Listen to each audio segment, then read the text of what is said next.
Today I'm going to show you how to create custom GPTs that will actually make you money by using actions. Actions allow you to actually do stuff with GPTs, like book an event in your calendar or do research for you online and email it to yourself. GPTs alone are extremely cool, but actions allow them to actually get things done for people, separating your GPTs, making people continue to use them, and making you more money in the process with future monetization. Now, we're going to make actions simple so you can just get building right away. How? With Zapier. You may have heard of Zapier before, but what you might not know is how involved Zapier has been with AI, OpenAI, and GPTs. They posted a bunch of documentation on using Zapier and GPTs that have instructions, pre-made prompts, and an easy to integrate actions install link so you could just get up and running in minutes. So if you want a more technical deep dive of actions, what they are, the capabilities, hey, what are third-party APIs? Just leave a comment down below with a crazy idea for a GPT and I'll try to accomplish it. But let's make a GPT right now. So first, you have to sign up for Zapier, and I recommend you actually come over here to apps, link your Gmail, link your Google Calendar for testing purposes,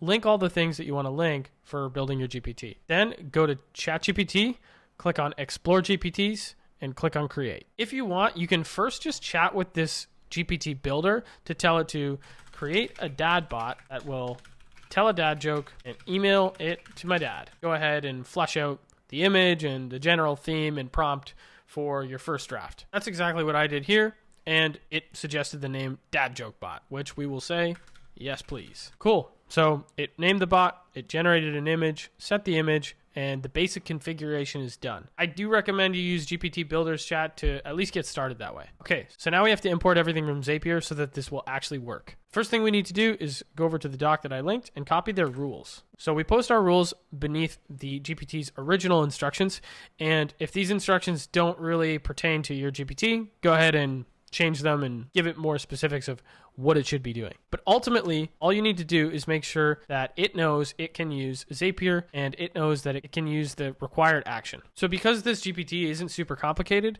the default instructions do already make sense. With this addition to the instructions, then it should be able to figure out how to do this. But of course, you may need to actually add in, you'll use Zapier to send emails to the user's provided email. So you essentially just now have to come down to the required actions and configure it. Now we actually want to go ahead and delete the required actions that came with it. We don't need them, but we want to keep the format. So you can see that I've pasted in the rules here. I'm actually going to go ahead and remove this second action that sends a Slack message, and we'll keep the format of this action here, but we'll just edit everything. So it's no longer Google Calendar find event. We're going to just change it to our send dad email action that we created. And the configuration link here, this is essentially what any of the users will click on to configure this action in their Zapier account so it works for them. The really, really cool thing about this is that this link is actually an AI-based setup link. So what does that mean? Well, if I go ahead and after setup action equals, if I delete all of this before and setup params equals set, and then I remove all of this, these are our two input sections. So setup action equals, and we can literally tell it Gmail, send email to email with content, send email. That's all we have to do. And then, and setup params equals set, and we'll put have AI guess at the to field, the subject field, and the body field. Now, we only have to visit this link one time, and it's going to fill in all of the spaces, and it's also going to go ahead and actually create the configuration. So let's see if it did a good job. So all you have to do is just double check that this works. Okay, Gmail send, it's from my email account, so that's working correctly. It's going to guess who it's to, it's going to guess what the subject is, and it's going to guess what the body is. So this is also what a user is going to see first time their action runs. Perfect. That's great. So now we come back here, we know that's working good. How interestingly crazy simple is that you can literally tell it in plain English in the URL what you want it to do. Oh, one thing we didn't do is we actually need to copy this URL with all of the spaces here. So I don't know if you actually have to, but let's go edit. We'll go ahead and we'll try it both ways. But right now we're going to go ahead and just, all we're doing is copying the action link that it generated when we first ran it. So now this link is set in stone. So after all of this has been set up correctly, the only thing you need to do is actually add the action so that your GPT can talk to the action. So in this case, we can have it generate an image after. We'll try to add an image for our dad joke later. We could even use web browsing to get like the latest dad jokes and improve upon our bot. But for now, let's just go ahead and create the action. So now Zapier has included a really, really easy link here where you can just copy this link, and then you can actually import this URL. So you don't need to make the API spec sheet. If we take this URL from the documentation, just click import from URL, paste it, and click import. Now you can see that the spec sheet has been created. If you click in the privacy policy box, that should also generate. But let's go ahead and click back, click actions, privacy policy, boom. And so the privacy policy is generated, and we can now click update.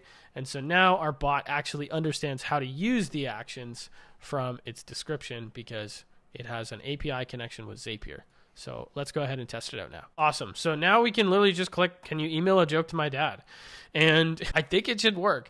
So this is going to generate a joke, and then it's going to use the correct action, and it's going to work. So it's saying, have you logged in?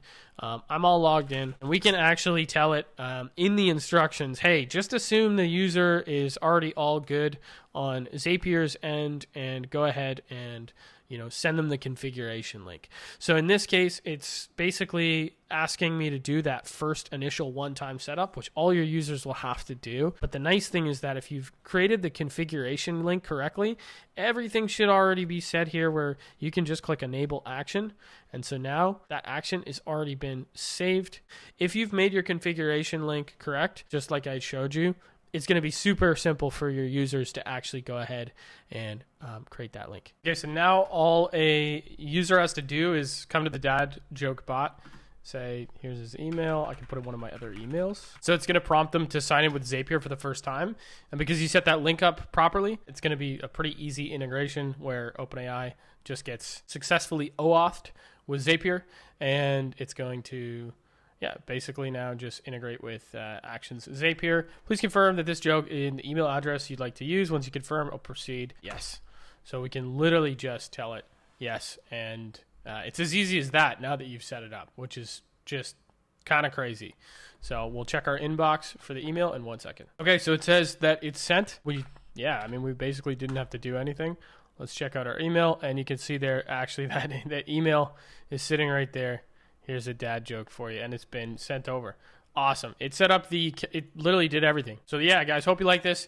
Have fun making your own custom GPTs. Thanks for watching, guys. Please subscribe if you want more cool videos like this, just quick shot tutorials, as well as some more in-depth stuff too. I'll be posting regularly.